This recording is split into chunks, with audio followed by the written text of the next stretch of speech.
Salut à toi et bienvenue dans ce cours. D'accord, je suis désolé peut-être que tu me vois à contre-jour, mais je trouve la vue vraiment belle et c'est pour cela que je voulais faire ce cours dans cet angle-ci. Et finalement, moi, tu me connais certainement. Si tu m'as déjà souvent vu sur mes vidéos quotidiennes que je réalise, eh bien, tu me connais certainement. Alors, je suis Pierre. Enchanté, comment vas-tu? Je suis vraiment ravi de faire ta connaissance aujourd'hui. Et pour ce cours d'aujourd'hui, on travaille ensemble, ou plutôt on fait la méthode ensemble. Tu vois, je suis juste à l'aéroport. Si c'est la première fois que tu me vois dans un cours comme celui-ci, je suis vraiment, ça me fait vraiment un plaisir de faire ta connaissance premièrement et d'engager cette discussion de ce cours ensemble. J'appelle cela un atelier parce qu'on le fait ensemble. Toi, tu es juste à côté de moi sur cette chaise et on fait tout ça ensemble. Alors, n'attendons plus, commençons directement. Je vais m'asseoir avec toi. Voilà, on s'assied ensemble. Peut-être que je vais m'asseoir comme ceci. Comme ça, tu vas pas me voir à contre-jour. Et moi, je profite toujours de la vue avec les avions. D'ailleurs, attends, je vais encore te montrer. Avec les avions, c'est vraiment chouette. Tu vois les avions qui sont là. Ils sont encore au sol. D'ailleurs, si ça ne te dérange pas, on va prendre une photo. Toi et moi, voilà, je vais prendre une photo comme cela. Alors, une petite photo de la vue. Et d'ailleurs, je te suggère de faire cela, d'immortaliser les moments de ta vie. Moi, j'aime bien prendre au moins 2 à 3 photos chaque jour. Et comme ça, je me souviens également de ce que je fais. Avant, je faisais du journaling. Ça veut dire que j'écrivais plus ou moins sur les grandes lignes ce que j'avais réalisé aujourd'hui. Ça veut dire, par exemple, je disais ce que j'avais mangé ce matin, comment je me sentais, puis l'après-midi, si j'avais une journée normale de bureau, ou bien si j'étais resté chez moi à la maison, si j'avais fait quelque chose de spécial, si c'était le week-end, où je me trouvais. J'utilisais pour cela Day One. C'est une application, en fait, Day One, One Day. Day One, j'oublie toujours le nom. Maintenant, je ne fais plus, oui, c'est ça, Day One. Je n'écris plus voilà, tu vois l'application. Je ne fais plus cela, mais à la place, je prends des photos de moments clés dans ma journée. Ici, par exemple, je prends une photo. Je vais prendre une photo également, de ce moment, à faire une petite formation ensemble. Voilà, tu vois, ça c'est la photo. D'ailleurs, peut-être que je vais la mettre sur les réseaux. En train de faire, ou bien comme ça. Voilà, on se fait un selfie. Comme ceci, tu vois, c'est assez amusant. Et voilà, là, tu me vois en train de faire, la formation du jour. Alors, de quoi nous allons parler? Si tu as pris cette formation, tu sais certainement de quoi on va parler. On va parler de mode de vie. D'ailleurs, j'écris tous les thèmes de mes ateliers, si ça t'intéresse, sur une application qui est très chouette et très minimaliste. Moi, j'adore les choses minimalistes parce qu'ainsi, c'est simple à utiliser, ça va droit au but. Et ça s'appelle Things 3, Things 3. Voilà. Attends, Things 3. Et là, on va parler donc de mode de vie basé sur une passion. Donc, faire seulement ce qui nous fait plaisir pour justement donner de la stimulation et agrandir les spectres de sa manière de vivre et également de la manière dont on se sent. Et finalement, ça rejoint aussi un autre principe, qui est le principe que je disais juste il y a une seconde de cela. J'expliquais mon application Things 3 que j'adore utiliser, qui est minimaliste. Et évidemment, avoir une vie minimaliste, faire le propre dans sa vie, dans son quotidien, également dans les applications que l'on utilise, ça fait toute la différence. Et d'ailleurs, si ça t'intéresse, je développe par moi-même, donc ça c'est ma propre application, une application qui s'appelle Mealsnap, Mealsnap. D'ailleurs, on peut aller sur l'App Store. C'est une application qui scanne la nourriture. Voilà, je vais simplement sur l'App Store, je vais taper Mealsnap, S-N-A-P.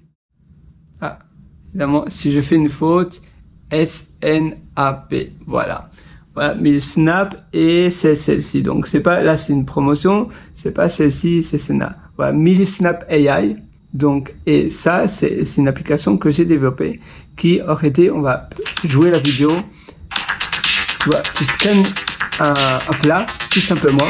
Un plat, tu as toute l'évaluation et directement, tu as le verdict du plat. Évidemment, j'ai mis une musique un peu boum boum, un peu qui motive, mais l'application est sans musique. Et tu peux également voir la progression de ton poids. Voilà. Donc ça c'est l'application Mealsnap. Et c'est aussi une application basée sur faire le moins possible. Il faut que ça soit facile d'utilisation, le moins de fonctionnalités, ça va droit au but, ça fait les choses bien, mais c'est pas une machine à gaz. Ça fait simplement bien les choses, mais avec le moins de fonctionnalités possible. Au lieu de vouloir tout faire et mal faire ce que l'on veut tout faire, eh bien on fait moins, mais on les fait parfaitement bien. On résout finalement le problème de base qui est d'enregistrer on va dire les meals, ça veut dire les plats que l'on mange durant nos journées, et les boissons, donc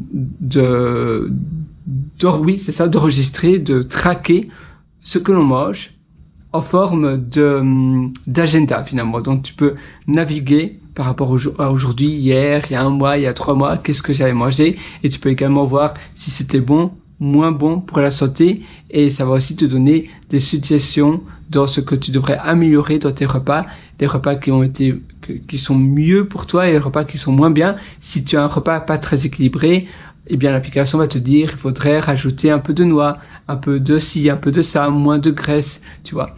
Et ainsi tu sais pour la prochaine fois. Donc finalement ça te permet de traquer tous tes repas et les liquides que tu bois également. Et d'ailleurs, j'ai pris un café qui est juste à côté de moi, mais à nouveau les cafés, moi souvent je prends un flat white, mais je ne prends pas de lait de vache, je prends du lait d'amande. Mais par contre, à nouveau avec le lait, il faut aussi faire attention parce que souvent les laits d'amande, les laits d'avoine, les laits de soja, ils rajoutent du sucre. Donc il faut faire attention. Voilà, donc avoir sa propre vie et faire le propre. Des applications sur son téléphone, ça va d'applications sur son téléphone, moins d'applications, des applications simples d'utilisation, moins de vêtements, pas des vêtements à l'abandon, je veux dire des vêtements que l'on n'utilise même pas et qui sont à l'abandon dans notre placard. Non, simplement les vêtements que l'on utilise. À quoi bon avoir une belle maison, une grande garde-robe si c'est pour stocker des vêtements que l'on ne met jamais. Rééquilibrer sa journée, donc supprimer les choses qui sont pas nécessaires. Parfois ce sont des rituels, parfois ce sont des gadgets, ce sont des choses que l'on accumule tout simplement, que l'on achète. Finalement, il faut voir les magasins comme des espaces de stockage au lieu d'utiliser notre maison comme espace de stockage. Et donc comprendre tout cela, et ça va ralentir aussi dans nos projets. Alors, commençons directement. Donc, un mode de vie basé sur sa passion, c'est finalement un mode de vie où ta passion parle. Ça veut dire qu'au lieu de faire des choses définies par le biais, tu sais, de notre enfance, de notre éducation, on a souvent été éduqué dans un moule et donc on va prendre des choix qui sont pas vraiment nos choix, mais ce sont des choix par défaut. Pourquoi des choix par défaut? Eh bien, tout simplement parce que ce sont des choix que tu as été habitué à voir ces choix dans ton entourage, autour de toi, et donc tu vas les prendre. Les mêmes études similaires que peut-être tes camarades de classe, et puis après tu vas travailler dans une grande entreprise peut-être, ou une moins grande entreprise, mais pas très loin de là où tu as vécu, ça veut dire où tu es né, où tes parents ont habité, et donc tu continues à rester dans le même cercle. Et si ça te convient parfaitement, eh bien tant mieux. Mais si toi, eh bien tu préfères être indépendant, tu n'aimes pas trop travailler pour un patron, tu veux plus avoir un type de vie qui reflète ta passion. Si ta passion ce sont les avions, eh bien tu pourrais écouter plein de podcasts sur les avions. Et moi, si tu n'as pas envie d'être un pilote d'avion, et je pense pas que tu aurais certainement envie d'être un pilote d'avion si tu penses vraiment passion, mais plus tu vas écouter des podcasts, tu vas peut-être interviewer des personnes super passionnantes, des pilotes d'avion, etc., qui vont expliquer leur métier, mais toi, tu vas pas être pilote d'avion. Tu vas simplement aimer ce moment parce que tu vas discuter d'un sujet que tu adores, sans faire le métier en question. Très souvent, on mélange passion et métier. C'est pas parce que tu es passionné de quelque chose que tu dois nécessairement faire ça comme métier. Tu es passionné de data science, donc de sciences de données et d'intelligence artificielle. Tu vas pas nécessairement être un ingénieur en data science, en sciences de données. J'en parle de cela parce que j'ai fait des études, j'ai fait un master de data science, un master de sciences de données. Eh bien, c'est pas parce que tu adores faire cela que tu dois nécessairement faire ton métier. Tu peux simplement interviewer des personnes, et en parler de cela, t'y connaître très bien, même réaliser des cours sur les sciences de données. Peut-être que tu vas simplement faire un stage dans une entreprise, mais ça va pas être ton métier principal en tant que freelance ou bien en tant qu'employé. Non, tu vas simplement parler tout le temps et tu vas réaliser du contenu sur ça. Donc finalement, tu seras plus un influenceur de sciences de données. Ici, c'était un exemple, mais ça peut être la même chose pour l'aviation. Je parle de l'aviation parce que, eh bien, je suis à l'aéroport. Ça peut être la même chose pour la couture. C'est pas parce que tu adores la couture et que tu as peut-être envie d'interviewer des personnes qui sont très douées en couture. Ça, c'est une chose. Tu as créé des produits aussi sur cela. Et ton produit, ça pourrait aussi être l'intervention. Donc, tu interviews des personnes qui sont très douées de leur métier et tu fais des interviews plus longues où ça sera ton produit. Donc toi, finalement, c'est simplement une discussion bien posée, poser finalement de bonnes questions, c'est très dur. Et donc, les gens sont prêts à payer pour des experts qui parlent très bien de leur sujet, mais toi, tu vas pas nécessairement t'y connaître sur ce sujet. Tu seras tout simplement l'intervenant. Tu seras le journaliste, le journaliste haut de gamme qui fait des cours, qui fait des formations sur le sujet. Il y a plein de plateformes de formation où la personne paye un expert et cet expert va parler de son sujet.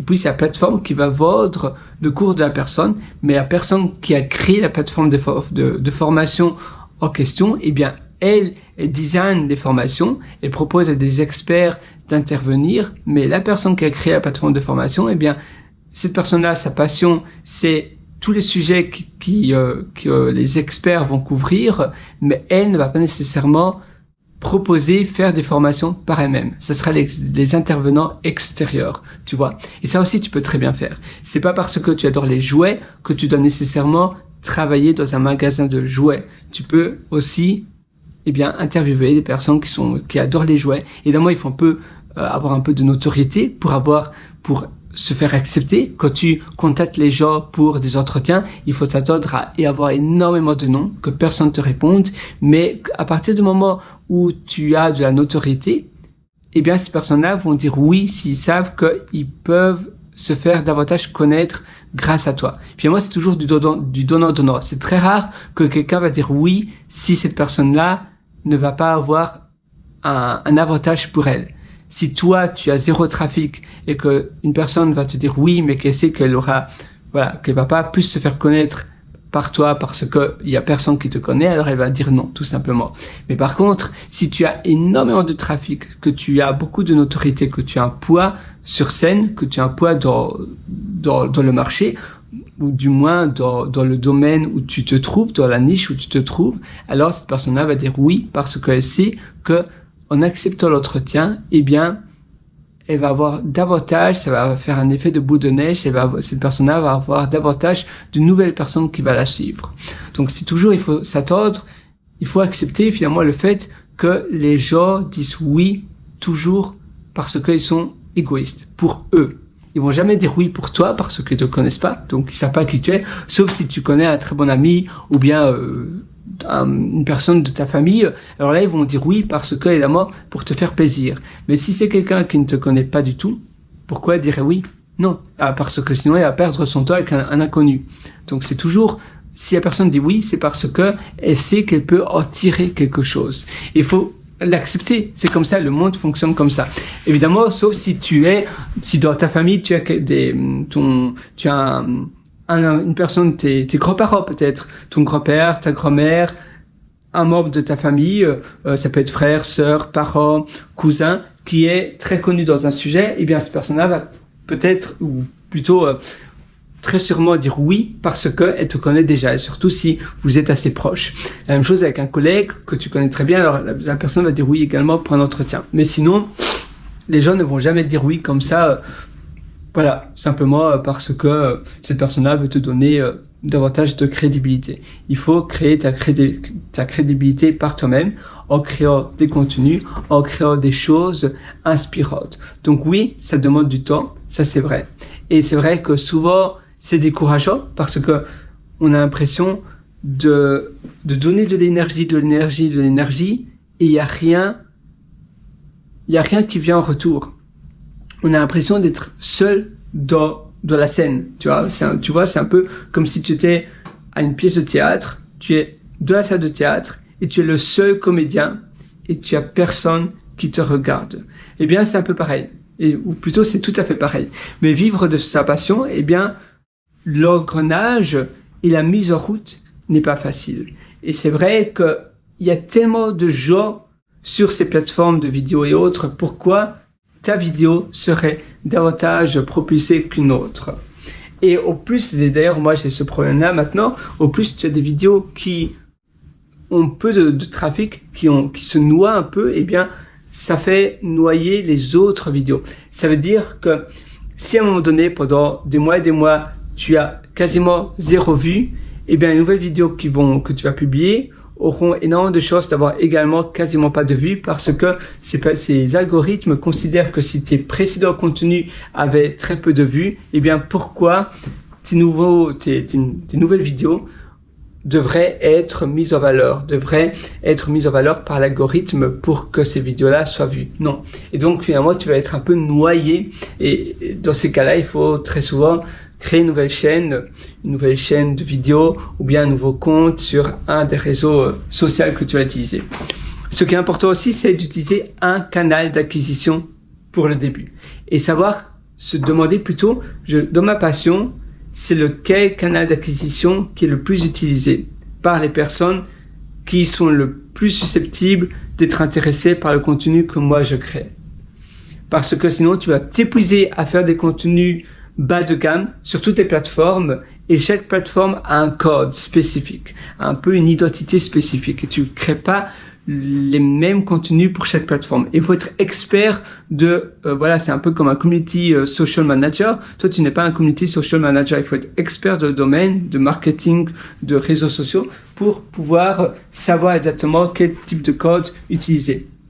Mais au contraire, si tu sais que toi, parce que tu connais tellement bien dans ta passion, tu sais sur quel réseau tu irais, TikTok, Instagram, Snapchat, YouTube, quoi d'autre, Threads, X, voilà, tu sais le seul que toi tu utiliserais pour voir le type de contenu que tu as créé et lequel tu aimes bien utiliser aussi parce qu'il faut aussi que tu aimes l'utiliser, eh bien tu vas choisir celui-là. Et donc tu vas sélectionner rien que celui-là et tu vas tout miser dessus. Évidemment, si tu te fais bannir, quoi faire? C'est pour ça qu'il faut toujours garder une backup de toutes les vidéos et de tous les textes que tu vas créer. Parce que sinon, en effet, tu n'auras plus rien. Et ça, c'est aussi une catastrophe. Mais ça aide énormément. Donc, faire cela, eh bien, crois-moi, ça va te permettre d'avancer et d'aller beaucoup plus loin dans la création et dans la génération de contenu. Moi, donc, je te suggère de commencer par ça. Donc, pour tes contenus passion, pour ta vie, finalement, tu sais, la vie, si tu n'es pas passionné par ta vie, eh bien, c'est le vide. Tu as l'impression d'être dans une pièce et tu as l'impression d'être seul et misérable. Et c'est seulement quand ça commence à décoller que là, tu te motives. Donc, simplement persévérer, mais vivre de sa passion et finalement être l'acteur de sa vie, non pas subir sa vie, c'est le plus important. La vie est tellement courte. À quoi bon subir sa vie? Il y a tellement de gens qui subissent leur vie, mais la vie, c'est perdre des journées, c'est perdre de la vie. Et la vie, c'est un train qui ne s'arrête jamais. Il est déjà en route, le train. Il va pas t'attendre. Quand tu perds une journée, tu peux plus jamais revenir en arrière. C'est une journée de perdu à tout jamais. C'est pour ça qu'il faut commencer dès maintenant à prendre les bonnes décisions, les choses qui te tiennent à cœur, les choses qui te donnent de la dopamine, où tu te dis, waouh, oui, en effet, j'ai des étoiles dans les yeux, c'est ça que je vais faire. Et alors, tu vas créer du contenu, tu vas réfléchir aussi stratégie, parce que le marketing, à nouveau, on a beau à dire, mais le marketing, c'est le plus important. Du bon contenu, c'est important, mais si tu es passionné, certainement que ton contenu sera bon, mais si personne te connaît, tu as beau créer des choses, tu as beau créer des livres, si personne te connaît, eh bien, tu n'auras personne. Donc, il faut commencer par te dire, voilà. D'abord, je crée, donc, évidemment, une communauté, une famille en ligne. Je crée des produits, je crée un produit, je crée quelque chose pour vendre. Mais d'abord, eh bien, l'attraction. D'abord, le mouvement en ligne. Le mouvement qui est se créer une communauté, un groupe de fans qui t'adorent, qui adorent ton contenu, qui adhèrent à ce que tu fais, qui adhèrent à tes idées, à tes valeurs, à ce que tu partages. Et ce groupe de fans, eh bien, va te suivre pour toi parce que ils trouvent que ce que tu partages, tes idées, tes opinions, eh bien, ils adorent. C'est tout ce qu'ils veulent pour eux. Donc, ils vont te suivre tous les jours. Surtout, si tu crées du contenu tous les jours, même si c'est tout petit, eh bien, tu vas créer une addiction.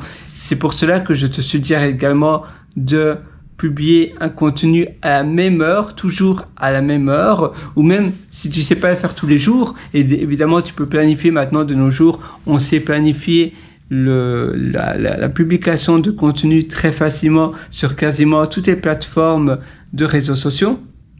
Mais si tu peux pas le faire ou bien tu veux pas le faire, tu peux le faire une fois par semaine. Si tu sais pas le faire tous les jours, une fois par semaine ou une fois tous les 3 jours. Mais c'est très important d'être régulier. C'est-à-dire alors tous les 3 jours ou bien tous les mercredis à 10h du matin ou à 14h de l'après-midi ou bien à 16h. Et ainsi, tu vas créer une régularité et une habitude. Et les gens, eh bien, vont savoir après un certain moment, ah oui, tiens, cette personne-là, elle publie tous les mercredis à 18h une vidéo ou bien un texte super intéressant et je sais que je vais apprendre quelque chose. Ça peut même être un email, par exemple. Un email, ça fait aussi partie du canal d'acquisition. Ou bien ça peut être un Substack. Tu sais, un Substack, c'est une plateforme pour partager des emails. C'est pas vraiment des emails. En fait, ça fait l'envoi d'emails, mais ça, c'est un peu comme c'est autre Medium. Je ne sais pas si tu connais la plateforme de blog Medium et l'email, donc la mailing list. Et sur Substack, tu envoies un message, un contenu qui sera aussi après en ligne sur via les personnes peuvent aller via l'URL en ligne, donc accessible via un navigateur internet, mais également via l'application iOS et Android Substack. Et tu peux également créer un espace, comment ils appellent ça, un subscription, c'est-à-dire un abonnement où les gens vont payer pour avoir accès à d'autres newsletters qui partagent, voilà, qui sont un peu plus premium, donc qui vont offrir davantage de valeur ou bien qui vont aller davantage en profondeur. Et ça, c'est quelque chose que je te recommanderais de faire aussi. Donc, de voir quel est à nouveau le canal le plus important. Attention, un seul d'abord pour commencer, soit Substack, soit Medium. C'est vrai que de nos jours, ça fonctionne plus très bien. Donc Medium, je ne te conseillerais pas. Soit YouTube, soit Snapchat, je te le conseillerais pas non plus. C'est en chute en ce moment. Il y a de moins en moins de monde. Facebook, je te conseillerais pas non plus. Maintenant, ça dépend si il y a du monde toujours, donc c'est mieux, même s'il n'y a pas autant de monde que sur d'autres réseaux. Mais si tu adores ce réseau social-là et que toi, tu sais que tu as des personnes cibles, nichées qui sont sur cette plateforme-là, alors vas-y. Évidemment, Facebook, c'est un peu tout le monde et c'est aussi un peu en déclinaison. Mais voilà, maintenant, c'est à ton choix. Ça va pas non plus disparaître du jour au lendemain comme ça. Sinon, tu as, Threads, tu as Instagram, qui est chouette aussi, tu as TikTok, et bien évidemment, tu en auras plein d'autres dans le futur. Mais choisissant un maintenant, donc tu peux en choisir un maintenant, et puis après, tu vas développer ton mouvement comme ça, ta famille en ligne, et à partir de là, tu vas, vendre un produit dans peut-être 2 mois, 3 mois. Ça, c'est plus ou moins le bon milieu. D'abord, tu vas partager du contenu extrêmement intéressant. Et même si tu n'utilises pas l'email comme canal d'acquisition numéro 1, d'ailleurs, l'email, c'est très dur parce que les gens doivent te connaître pour inscrire leur adresse email. Donc, en réalité, l'email, tu vas toujours faire un réseau social plus email, sauf Substack. Substack, c'est un peu une exception, mais c'est vrai que rien que Substack, c'est un peu léger aussi. Donc, dans l'idéal, je te suggère de t'inscrire à une mailing list, donc d'avoir un accès à une mailing list comme Mailchimp ou bien ConvertKit, qui sont deux excellents fournisseurs de mailing list. C'est-à-dire que tu auras une liste email et tu pourras envoyer des emails à partir de là. Podia, pour ça, c'est un espace membre pour les formations, mais là, c'est un peu l'exception parce que tu peux aussi envoyer des emails à partir de Podia. Voilà, c'est comme tu veux. Mais c'est vrai que l'envoi d'email fonctionne aussi très bien et comme ça, tu utilises qu'une seule plateforme, mais il y a une limite et tu devras payer plus cher si tu envoies des emails sur Podia une fois que la limite gratuite a été dépassée. Je pense que c'est 1000 ou bien c'est 100 ou 1000 personnes inscrites à ta mailing list de Podia. Voilà. Mais c'est vrai que vivre de sa passion, c'est extraordinaire. Tu peux aussi vendre un livre comme premier contenu sur Amazon KDP. C'est Kindle Kindle Self-Publisher Direct KDP et P c'est pour Publisher. Et c'est aussi un chouette moyen de vendre quelque chose. Maintenant, c'est dur de se faire connaître ou bien il faut utiliser la publicité. Une fois que tu as beaucoup de gens qui achètent un livre de toi, donc ton livre sur Amazon, alors tu auras ton livre qui sera recommandé. Mais avant cette étape-là, c'est assez dur. C'est assez dur. Donc moi, le livre, je recommanderais seulement à partir du moment où tu as une grande audience et que tu sais que si tu fais la promotion de ton livre, il y aura une foule de personnes qui va l'acheter, mais pas avant. Et voilà, donc finalement, c'est un peu ça. Vivre de sa passion, c'est tellement passionnant. D'ailleurs, je te suggère ce livre-ci. Tu l'as au format Kindle. C'est Traffic Secrets. Il est un peu vieux maintenant. C'est-à-dire que les astuces, les choses qu'il partage dedans sont un peu obsolètes. Mais ça reste un bon livre, c'est pour ça que j'ai voulu te le montrer. Tiens, c'est amusant, on dirait qu'il fait du data visualization sur la photo, parce que ce sont des visualisations. On dirait qu'elles sont faites avec Tableau. Tableau, c'est un logiciel pour faire des visualisations de données. À nouveau, j'ai fait un master de data science, donc je m'y connais quand même un petit peu. Mais c'est amusant parce que j'ai l'impression que c'est une fausse photo en fait, et il est simplement devant. Mais les écrans sont pas vrais. Ou bien oui, trafic, oui. Ouais, je ne sais pas. Mais sinon, le livre lui-même est chouette, mais tu peux trouver mieux. De nos jours. Maintenant, sinon c'est une base. Toutes les choses de Russell Brunson sont bien, à l'exception, j'ai envie de dire, de ClickFunnels. ClickFunnels, c'est vraiment usine à gaz, et je ne recommanderais pas spécialement d'utiliser ClickFunnels. Surtout de nos jours, c'est plus trop mis à jour et ça bug assez fort. Voilà, donc c'est sur ton amélioration, sur ton quotidien, c'est de vivre de sa passion. Et aussi, comme je te disais, le minimalisme, c'est très important. C'est-à-dire avoir moins de choses, ça va te permettre de faire davantage. Parce que l'encombrement cérébral, eh bien, il vient avant tout d'encombrement dans ta vie personnelle, que ça soit de complexité des outils que tu utilises, que ça soit de toi, c'est-à-dire parfois on a du mal à faire la séparation entre les événements qui viennent et notre vie. Et donc on a directement de la pollution mentale, il y a notre manager qui nous a mal parlé et ça va nous triturer le cerveau pendant des jours et des jours. Il y a quelqu'un peut-être qui t'a frappé, oui ça arrive, de la rue où tu as une agression. Évidemment ça je le souhaite à personne, mais ça arrive et après si tu n'arrives plus à vivre à cause de ça, eh bien finalement tu seras doublement victime. Tu as déjà été victime de l'agression en question, que ça soit verbal ou physique, mais deuxièmement, surtout pour les hypersensibles, après tu es un peu comme si tu étais comment on pourrait dire ça, tu es pris en possession de cette pollution mentale. Donc tu es envoûté ou oui, tu es hanté par ça.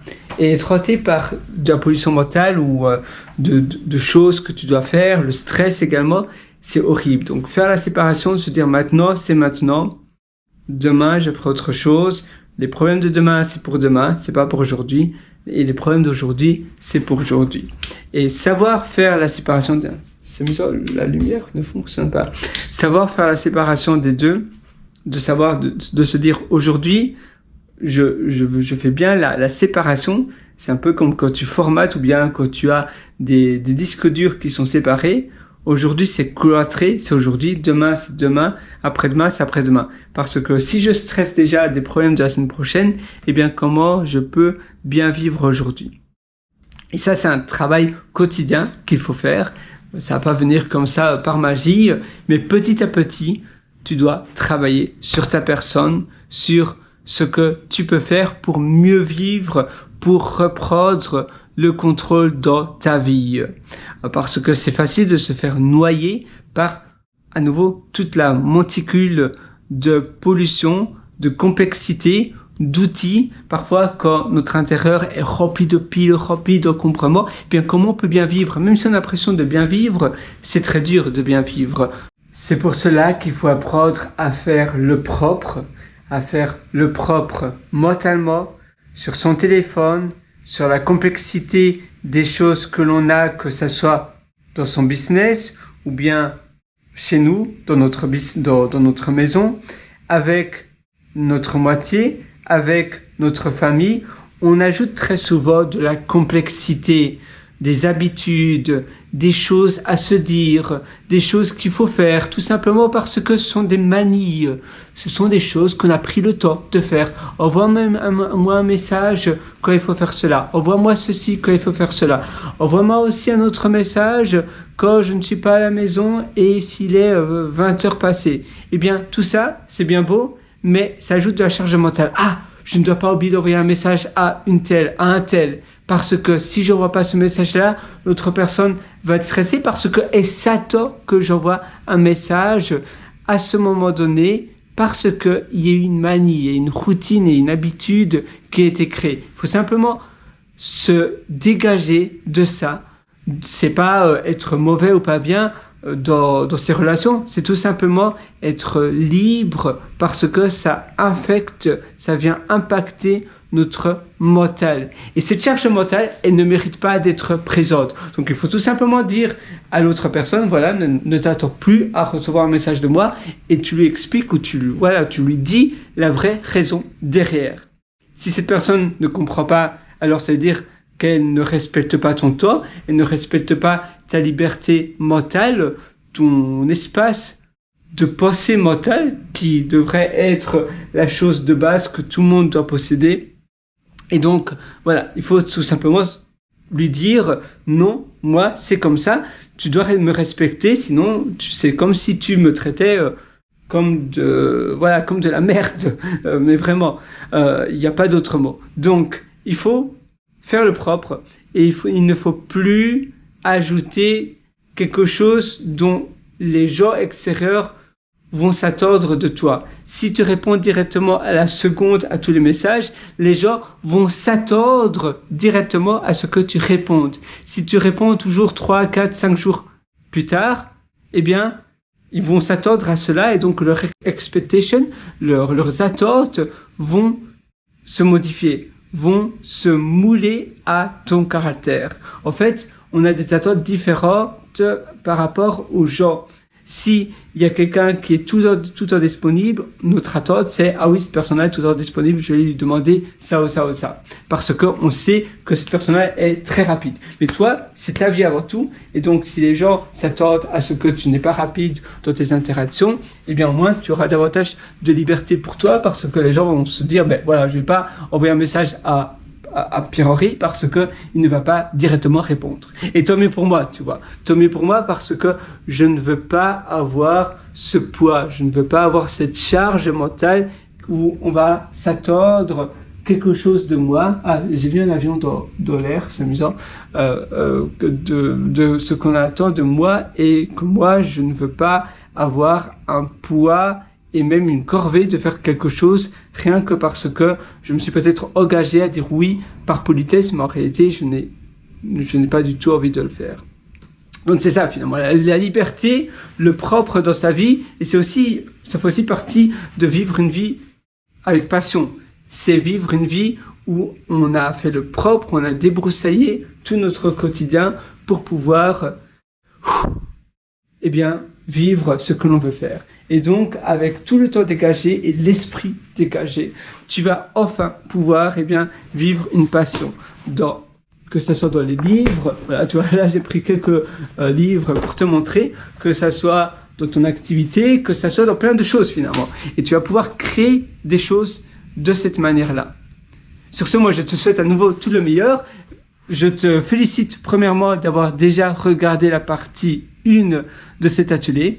Donc, ce que je te propose de faire maintenant comme plan d'action, c'est directement regarder quelles sont les choses dont je suis ultra passionné, comment je peux monétiser ma vie grâce à cela, grâce à cette passion que j'ai, cette passion qui est débordante, et également se dire, c'est pas parce que je suis passionné de quelque chose que je dois en faire un métier.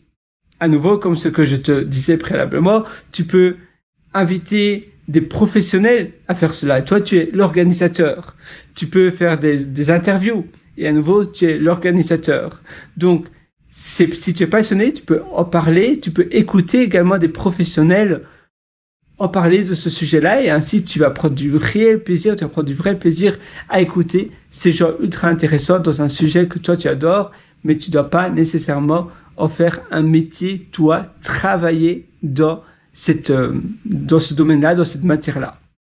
Deuxièmement, dégager de l'espace dans ta maison, chez toi, dans tes possessions, vivre une vie minimaliste, ça va aider davantage à vivre de cette passion, parce qu'ainsi tu vas créer tout cela sur des bases propres. Tu vas également remarquer comment tu pourras avoir davantage de temps dégagé. Et du temps, c'est pas non seulement comme ce que je te disais, c'est pas seulement du temps, mais c'est aussi tout le temps que tu passes à ne rien faire à cause des ruminations, à cause des rassasiements cérébraux que tu pourrais te faire. Et parfois, on rassasse, on réfléchit et soit on fait semblant de faire une tâche, mais parce que on rumine tellement que la tâche, elle va à la vitesse d'une tortue, ou bien on ne fait rien, on réfléchit et on n'avance pas. Ou bien tout simplement tu continues à faire la tâche en question plus ou moins rapidement, mais tu la fais mal parce que tu n'es pas 100% présent. Et de la qualité de ce que l'on fait, ça commence par cela. C'est pour cela que vivre une vie minimaliste où tu te bases toujours sur l'option la plus simple, le chemin le plus court et le chemin où tu as le moins de complexité possible, où tu as le moins de choses, de procédures qui sont inutiles, qui ne devraient pas être là, tout ça, si tu supprimes tout cela, il n'y a plus que toi, tes pensées et ta passion. Et c'est tout. C'est tout. Rien que ça. Donc moi, c'est tout ce que je te souhaite, c'est de faire cela. Sur ce, je te souhaite absolument tout le meilleur. Je sais que tu vas réussir à nouveau. Et d'ailleurs, tout est dans la tête, tout est dans le mindset. Et comme ce que je te disais, parfois, chez toi, tu peux aussi te créer des playlists de musique pour générer une atmosphère, sur mesure. Pourquoi je vais dans mon sac à dos? Tu sais d'ailleurs, toute ma vie, elle tient dans un sac à dos, si ça t'intéresse. Et rien que de se sentir aussi léger, pour un déménagement, il ne faut pas se prendre la tête avec des camions de déménagement, avec des caisses et des caisses et des caisses. On gagne tellement de temps aussi. Et ce temps, tu peux l'utiliser à faire davantage de choses, à te former, à créer du contenu, à créer des business, tu vois. Ceci, c'est mon créateur d'atmosphère. Je mets des playlists spécifiques que j'adore, qui me parlent, et ça, ça change tout. Donc, ça c'est mon téléphone. J'aime bien, tu vois, les thèmes comme ça avec une tasse, voilà. Et ce que je vais te montrer ici, c'est encore plus dingue. Donc, je vais simplement mettre le Bluetooth, voilà. Je fais comme ceci. Ah, ça veut bien aller. Come on, voilà. Je mets mon Bluetooth. Ça va se connecter. Et par exemple, je vais mettre une playlist. Alors, on y est presque. Si ça veut bien trouver la playlist en question. Parfois, parfois c'est le problème avec les iPhones. Pour l'une ou l'autre raison, ça peut être très lent. Et ça peut être d'ailleurs très récalcitrant. Alors.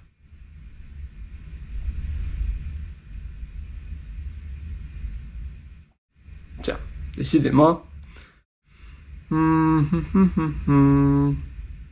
Eh bien, bear with me. Tu vois, complexité, c'est dans un dossier, dans un sous-dossier, quelque part. Et tout ça, en effet, ça ajoute de la complexité. La complexité, comme toujours, eh bien, c'est mauvais. Les possessions, ça ajoute du stress. Ça ajoute du stress, de l'angoisse.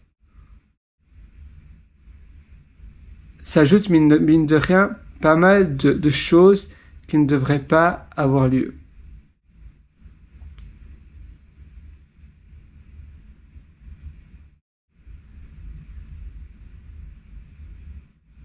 Alors, comment ça se fait que je ne trouve pas le dossier musique? Tu vois, en réalité, j'avais mis un raccourci, mais ce raccourci, avec l'iPhone, ça arrive qu'il se lève.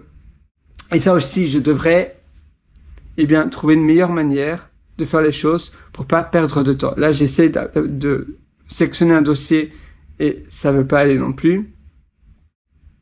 Décidément. Donc, comment on peut faire dans ces cas-là? Ça, c'est une bonne question. Eh bien, je pense que la seule solution, c'est de persévérer. Et encore, parfois, tu attends. Et si ça ne veut jamais aller, eh bien, c'est un peu difficile. Alors,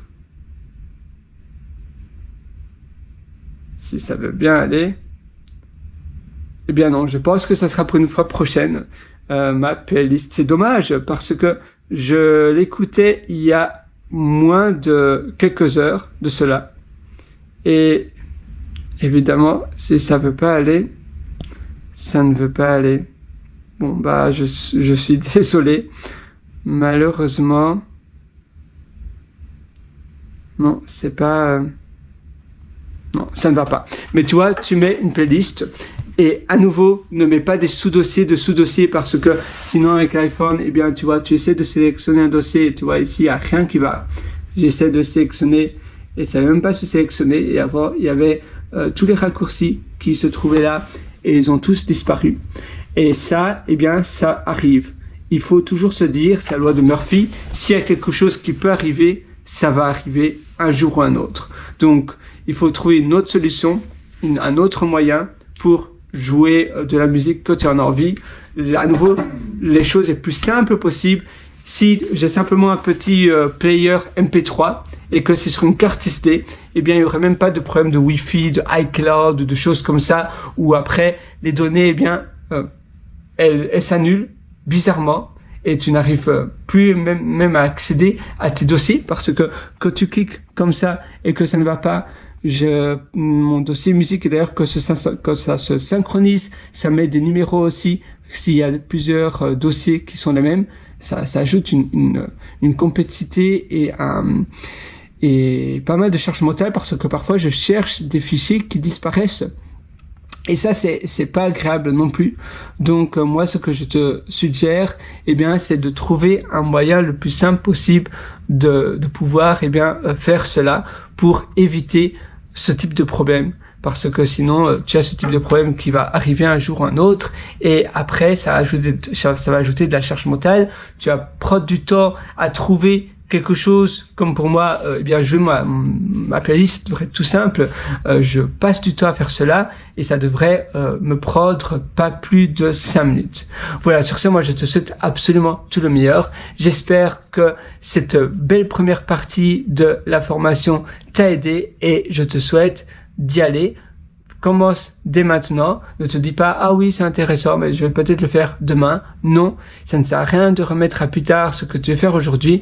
Le meilleur moment pour passer à l'action, c'est aujourd'hui, c'est pas demain. Alors, vas-y dès maintenant. Il n'y a pas d'excuse à se faire. On a tous 10 minutes dans une journée. 10 minutes, eh bien, on prend tous notre douche ou brosser nos dents.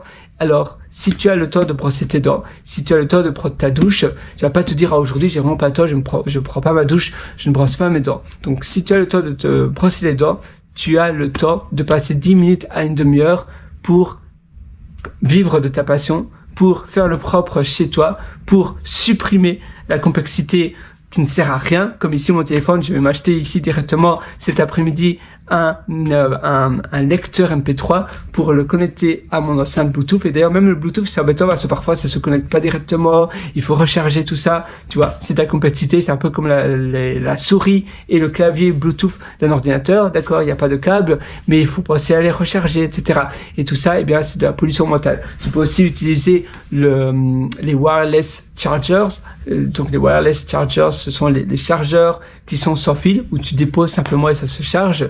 Ça, c'est déjà mieux. Mais si après ça fonctionne pas ou si ça fonctionne pas très bien, alors il faut simplement utiliser ce qui fonctionne le mieux. Pas ce qui est le plus moderne, pas ce qui est le plus tendance, mais ce qui a le moins de risque, eh bien, d'être en défaillance ou qui ne fonctionne. Voilà, il y a quelque chose qui est très fashion, mais qui a pas mal de risques de tomber en panne. À quoi bon? Parce qu'à nouveau, c'est de la charge mentale quand ça tombe en panne. Ça fonctionne pas. Il faut racheter un nouvel appareil. Il faut aller chez le réparateur. Tu vois, tout ça, c'est de la pollution mentale que tu aurais pu éviter autrement. Alors voilà, moi je te souhaite absolument tout le meilleur et une prochaine. Ciao.